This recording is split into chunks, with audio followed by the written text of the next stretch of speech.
હાલ cyber crime police station ખાતે એક ફરિયાદ એફઆઈઆર દાખલ થયેલી હતી, જેમાં માનનીય સીપી સાહેબ તથા અધિક સીપી સાહેબ રાજકોટ શહેરનાઓની સૂચના હતી કે આરોપીઓને તાત્કાલિક પકડવામાં આવે, જે અંતર્ગત ડીસીપી ક્રાઇમ સાહેબ પાર્થરાજસિંહ ગોયલ સાહેબ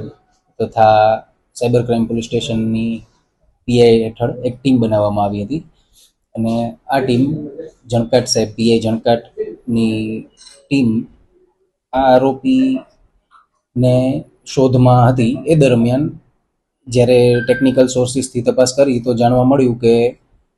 આ ફરિયાદમાં આરોપીએ એલેક્સી નાદિયા નામનું એક ફેસબુક આઈડી બનાવેલું હતું અને જેના દ્વારા તેને ફરિયાદીનો કોન્ટેક્ટ કરી અને વિદેશમાં બિયારણ એક્સપોર્ટ કરવાની લાલચ આપી અને ફરિયાદી સાથે અલગ અલગ વોટ્સએપ નંબર તથા અલગ અલગ ઈમેલ આઈડીના માધ્યમથી કોન્ટેક્ટ કરી અને વિવિધ ખાતાઓમાં રૂપિયા નખાવેલા હતા, જેમાં કુલ રકમ 31,48,900નો ફ્રોડ થયેલ હતો. આના અંતર્ગત આરોપીએ એલેક્સી નાદિયા નામનું એક ફેસબુક આઈડી બનાવેલું હતું અને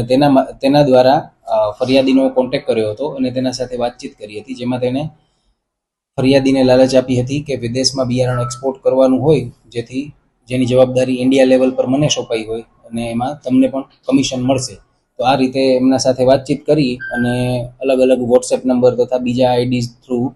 તેમને વિશ્વાસમાં લીધા અને જણાવ્યું કે આ પ્રકારે વિદેશની કંપનીમાં એક્સપોર્ટ કરવાનું છે અને જેમાં તમને કમિશન રૂપે લાભ મળશે. તો આ પ્રકારની જે ચર્ચા ચાલુ હતી, જે દરમિયાન ફરિયાદીએ અલગ અલગ બેંક એકાઉન્ટમાં રૂપિયા ટ્રાન્સફર કરી અને બિયારણના ઓર્ડર કરેલા અને એ રીતે કુલ ઘણા ઓર્ડર બાદ એમની પાસે કુલ 31,48,900 રૂપિયાનો ફ્રોડ કરવામાં આવેલો હતો. ત્યારબાદ જ્યારે ફરિયાદ દાખલ કરવામાં આવી તો એલેક્સી નાદિયા નામના ફેસબુક પ્રોફાઇલની ટેકનિકલ તપાસ ચાલુ કરવામાં આવેલી, જેમાંથી એક ઈમેલ એડ્રેસ મળેલ અને તેનાથી આગળ જ્યારે સાયબર લેબ અને પીઆઈ જણકાટની ટીમે જ્યારે ટેકનિકલ તપાસ કરી તો તે તપાસમાં વિવિધ એકાઉન્ટ ઈમેલ આઈડીની માહિતીઓ આવી તથા મોબાઈલ નંબરની માહિતી આવી, જેના પરથી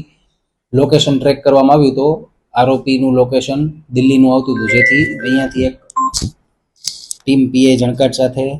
એક ટીમ રવાના કરવામાં આવી અને ત્યાં તપાસ કરતા ટેકનિકલ અને હ્યુમન ઇન્ટેલિજન્સનો ઉપયોગ કરી અને આરોપીને અટક કરવામાં આવેલો હતો. અને આરોપીનું નામ છે ઓકાફોર કિંગ્સલે ન્વેકે, જે મૂળ નાઇજીરિયાનો નિવાસી છે અને 38 વર્ષનો છે. તેની અટક કરી અને હાલ એને પોલીસ કસ્ટડીમાં રાખેલ છે અને આમાં ગુનો બીએનએસ કલમ 316(2) અને 318(4) તથા આઈટી એક્ટ 66D હેઠળ દાખલ કરવામાં આવેલ છે. હાલ એ મુદ્દાની તપાસ ચાલુ છે. પોલીસ ટીમ અત્યારે તેના પાસેથી કબજે લીધેલ તમામ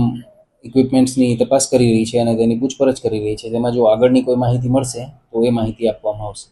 સાંજ સમાચાર ફેસબુક પેજને લાઇક કરો, વિડીયો શેર કરો અને વધુ વિગતવાર સમાચાર માટે sanssamachar.net વિઝિટ કરો.